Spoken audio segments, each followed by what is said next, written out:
Hey, welcome back to Road Tripping with Rachel. I'm Rachel. Thank you so much for joining me here on this road trip. So, if you have been following along, you know that we have been working our way through the book of Ezra. We are now in Ezra chapters 8 and 9. We're now at that point where we're seeing Ezra appearing on the scene now. Everything up to this point has really been like an overview of what has been happening historically for the Hebrew people and why Ezra appears. And we've just made it through now where Ezra has been given permission to return. The family heads have been coming together. We know that it's primarily a larger group of Levites that are coming, and they are preparing now to return to Israel. And with that, they are coming back with financial resources that is being given to them from the people that surround them, as well as from the empire itself. So as we are getting into chapter 8 and to chapter 9, which I always recommend that you read it, as we get into this, we're really starting to see a reflection of what I talked about previously this year with Nehemiah, which in particular for chapters 8 and 9 is recognizing that even if it's not your sin, there are still consequences that you end up facing for it. After all, like when we're talking about Nehemiah or we're talking about Ezra or anyone who is like in this particular time frame, they are not the people who were selling their own people into slavery. They were not the people who were bringing in temple prostitutes. They're not the people who were doing all the things that led to them ending up in exile. But they are the ones who have to face the consequences for it, because these were not just one-time things. They were ongoing, generational, and in many ways systematic. And unfortunately, when that happens, the people who come after us, they do face the consequences for that. Ongoing problem for the Hebrew people is now at the point where they're trying to correct it. And when we are looking at Ezra right now, there are two like really big things that I see here, and that is that you have a current generation that is working to correct the sins of the past. And part of that is they have to address their own problems. They are not lily white themselves. They still sin. They still screw up. We see that as we're going back and forth between like Nehemiah and Ezra, that, even though they came back, it wasn't as though like they were these perfect people. They screwed up royally. Like there's a whole section of Nehemiah where it's pretty much the prophets telling them like, you spent more time fixing your own homes and basically building yourselves very, very nice houses, and you didn't even bother to get like a basic structure built. You did a foundation, and like there had to be a realigning of priorities there. And we see the same thing here, that even though these people have been away from the promised land and away from Israel, that doesn't mean that they've been perfect. They've still sinned. They still have to come to God and acknowledge that they themselves have also played a part in continuing to sin. Now, that could have been done through a variety of things. It could have been done through because they ended up intermarrying. It could have been done. It's most likely a big chunk of that is because they haven't been observing the sacrificial system, because at this point in time, like, not that it doesn't exist, but they weren't able to. They didn't leave when they had the opportunity previously. So there are a lot of things that they themselves are actually confessing during this time. And they do this both by showing a united front. So they are collectively acknowledging that they have screwed up as a people.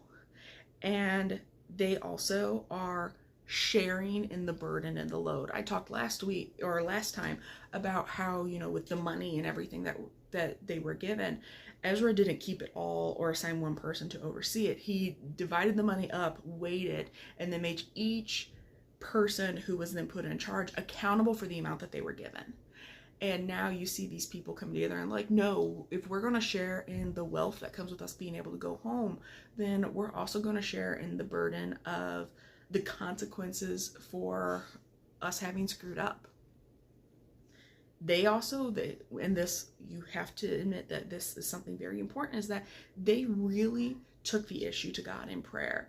They went to God and said, please, if there is something that we are doing wrong, please show it to us. Let us know what we need to do or what we need to change. And then they also worshiped God in remembrance for what he has done. Because even though they have lived through some things that were really, really bad, like this is not the generation that came out of the desert and saw Jericho. This isn't the generation that saw David slay Goliath. This is the generation that grew up in a captivity now. They're getting to experience now their own exodus. And so they are praising God for letting them go home to a place that they've never been. And it's important that even when we're going through those really, really hard times in life, because we all face them, it doesn't matter how good your life is, we're all going to face these times where, life's just hard. But it's important that we remember who God is and what he has brought us through and how he has blessed us. And the fact that we're able to look back and see those things tells us how he is continuing to bless us. But they also have to address the sins that they are facing, or I should say the consequences they are facing due to the sins of other people. So recognizing that there's a problem, like I said, very much there's been like a systematic problem, generational problem, where they say like, yes, God, we will follow you, and then they turn around and they don't. And I mean, that's a problem. It's human nature. Like, hear me and recognize that it is human nature. Like, I want to make myself God. That is what they had been doing. Every man was doing what was right in his own eyes, as we see repeated throughout the book of Judges. That doesn't work. And they're in this situation because that didn't work.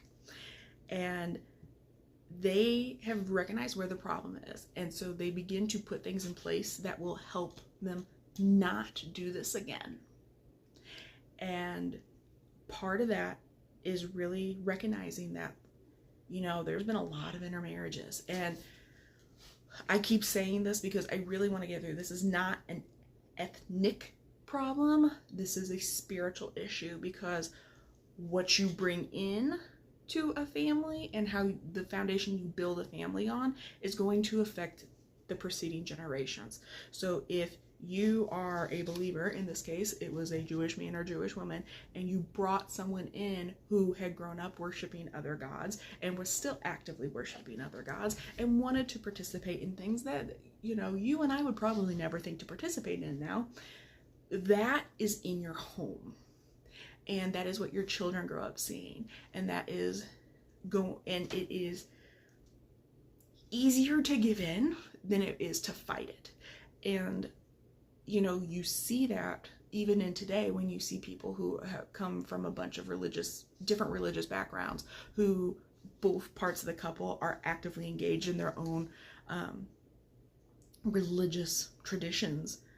Your kids grow up being very, very confused and don't always have a well-rounded or healthy view of who God is, especially if there are two very, very, very, very, very different views. We're not talking about like, a Baptist and a Catholic, both of whom are a Christian and both share core beliefs. We're talking like, here is someone, just as an example, this is a person who grew up, someone with a Muslim background or Islamic background, marries someone from a Jewish background. Very, very different views of God, even different views of history, different views of, oh my gosh, like very different concepts about how the world should even be functioning. Your children would be extremely confused. Now, I'm talking people who are actively engaged in their religious culture. If you just come from those backgrounds, I am highly doubtful that would really affect your kids. But if you have two people who are actively engaged in those religious practices coming together, that does not make for a harmonious home. Someone has to give. Unfortunately, a lot of times it was the Hebrews who gave to the Canaanite peoples that were surrounding them. That was one big issue. The other big issue was they needed to be able to accept the leaders who were leading. And that when we look at Ezra 9, in many ways, it kind of harkens back to Jethro telling Moses, like, you can't do this all. You need to choose other people who are able to help. And that's what Ezra did.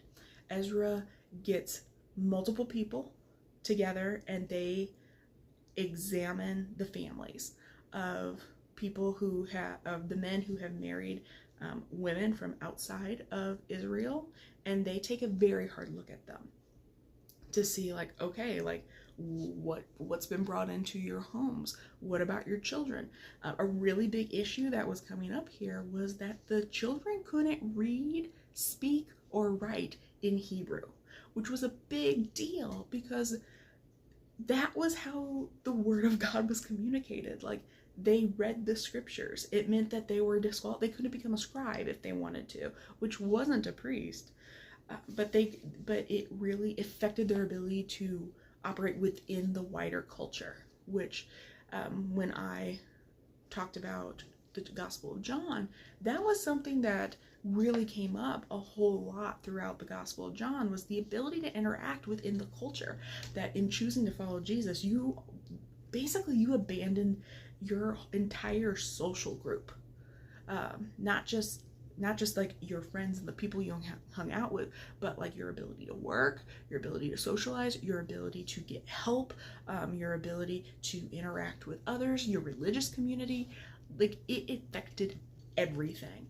And by taking a really hard look, there was a lot that had to go on with that. And recognizing that they would follow the decisions of their leaders, like, that was a huge step of faith for the people who had been in Israel, that they recognized that this is a problem and we are going to trust these people that God has sent to us to help us work through them. And they also, as a whole group, they had to corporately repent. Now, when I'm talking about corporately, like, I'm not talking about business. I'm talking like a large group of people. So like when you are at a worship service at a church, or actually like any religious institution, like if you have a large group of people together, all coming together for the purposes of worship, whatever that looks like in a religious background, like you're talking, it's corporate. So in other words, like it's a gathering of people. So like, a worship service is a corporate worship service because it is the gathering of the church. And in this case, this was a gathering of the Hebrew people. Like, they all came together and they were corporately repenting. So as a group, they were recognizing that they had sinned and they were falling back into the habits that got them in trouble in the first place. And they could already see where the cycle was repeating, and they were confessing the parts that they had played in that, whether that was because they were actively marrying people from outside of their faith background, or it was because they were being complacent in it, or because they were choosing to not follow the law because they did have it. So were they choosing to conduct a bunch of business? Were they choosing to contribute to the building of the temple and to the walls, like with Nehemiah? How were they choosing to honor God with what he had given them? Were they being faithful to Torah? These were all things that they had to really examine and confess where they had all fallen short. And this isn't just a man thing. Like, you have women who are actively participating in this. You had children who are actively participating in this as well. And they could see where the cycle was beginning to repeat. And next time we're going to talk a little bit more about how, like, that cycle, what the outcome of that is, because it actually really affects what we've previously talked about in the Gospel of John, as well as some of the other things that we see throughout the New Testament. This really lays a foundation for trying to course correct and then eventually like overcorrecting. So we'll talk about that later, but I hope that you enjoyed this. I hope it gives you something to really think about, something to consider, something to really talk about, especially if you're a small group leader, about like, where are things that maybe you as a group need to discuss or talk about, or are there things that your church is doing that you need to corporately confess? And I mean, there's plenty of things that we as a nation could probably stand to corporately confess and pray about as well. So I hope you enjoyed this. If you would like to read the blog post that goes out, you can do that at www.roadtrippingwithrachael.com. Otherwise, I look forward to seeing you guys all next time as we finish up the book of Ezra. Bye.